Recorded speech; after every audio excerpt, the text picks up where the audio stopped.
In 2003, John Deere was searching the globe for companies that could design equipment that would improve the efficiency of their engines. They went to all the big players, they couldn't deliver what they wanted. But because of Bowman's expertise in making small gas turbines, we had all the skills they needed for us to develop this new piece of equipment together. We've taken the basis of a gas turbine, taken some of the components off, and instead of using diesel to drive the gas turbine, we use exhaust to drive the gas turbine, which makes it spin very fast, which makes a generator spin very fast. Then we use some electronics that we've designed at Bowman to convert that electricity to useful electricity for other uses. For example, on a truck engine, we'd use some of the power in the exhaust to make electricity and feed that electricity back into the main engine through a motor. That makes the motor burn less fuel because it takes load off it. In a power station, we'd use that electricity and simply feed it back into the grid. When we fit our equipment to an engine, we save about 10% of the fuel that we burn, which doesn't sound like a lot. But when you're spending $100,000 a year on fuel for a truck engine, or $1 million a year for fuel on a power station engine, then the cost of our equipment gets paid back in only 12 months. Well, since we started in 2003, we've spent £15 million developing this technology. Last year we turned over 3 million. This year we'll turn over 10 million, and it's looking like we'll turn over about 20 million next year. Well, as far as the future's concerned, we have a real goal in mind. So today, every diesel engine has got a turbocharger fitted in it. Our vision is that every diesel engine will have a turbo generator fitted to it as well.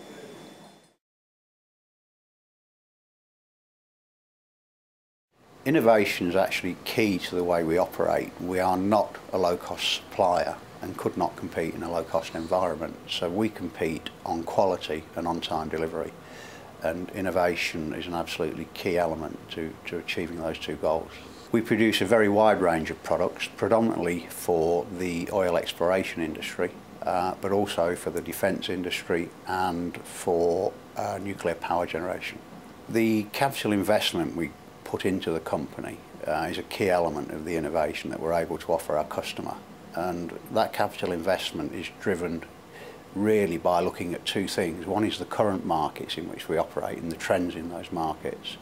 And the other is looking at the future markets we wish to operate in, nuclear power generation being one of them.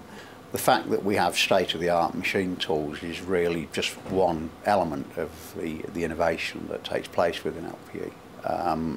Two other key strings are the skill sets of our people, which are very high and something we continually invest in so that we can support that innovation, and also our ability to string together quite complex supply chains, which involves not only internal capability but external specialist subcontract processes, and that really does drive a differentiator between us and the competition.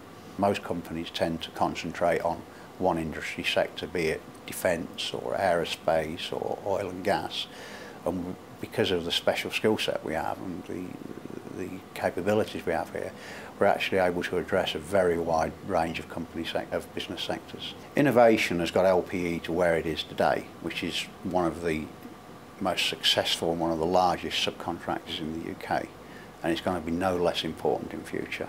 And our ability to innovate and continually reinvent ourselves is absolutely crucial for our continued survival and success.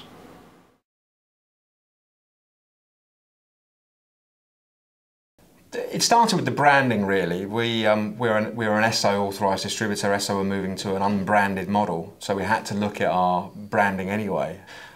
Previously trading as Wessex Petroleum Limited, which is in fact still the legal entity, we recognised that neither Wessex nor petroleum was relevant to our marketplace, and actually that pigeonholed us geographically and product terms to a point which was no longer relevant for us and our business. So it started in that environment, and from there we looked, and that forced us to have a closer look at the business.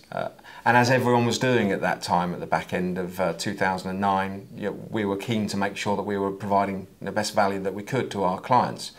So we looked at each of our business, and in really moving down the sectorised model, that's allowed us to look in detail in each part of our business that perhaps we wouldn't have done before. What we've done is we've focused on each of those market sectors and brought the very latest innovation to those market sectors.